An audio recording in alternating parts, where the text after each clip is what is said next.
Државата да посвети поголемо внимание на лицата кои страдаат од мускулна дистрофија. Вака апелира од асоциацијата кои во Струмица сами организира едукативна и практична работилница за нови методи на хидротерапија, која ќе го намали прогресот на болеста. Лек за оваа болест нема, па пациентите единствено користат физикална терапија.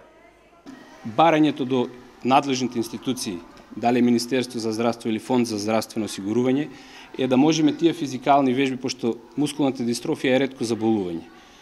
Генетски наследно и ретко заболување, во Македонија не броиме повеќе од 100 дечиња.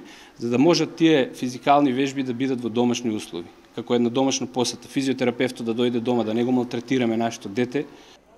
Во државата од ова ретко заболување има околу 100 пациенти, претежно деца.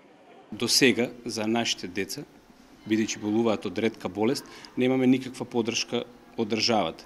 Се се сведува на физикална терапија, која таа физикална терапија мораме да ја правиме кај приватни физиотерапевти, да ги плаќаме од сопствен джеп, да се мачиме да одиме по станови, да губиме време. Во организација на Асоциацијата за мускулна дистрофија беа повикани професори од Израел за да ги презентираат новите методи светски на хидротерапија, зашто се обучуваа физиотерапевти од речиси целиот Балкан.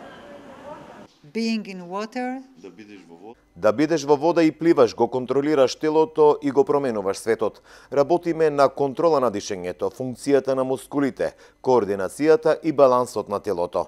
Со хидротерапијата пациентите стекнуваат самодоверба дека можат да успеат. Мускулната дистрофија е генетско нарушување кое резултира со постепено слабење на мускулите на телото.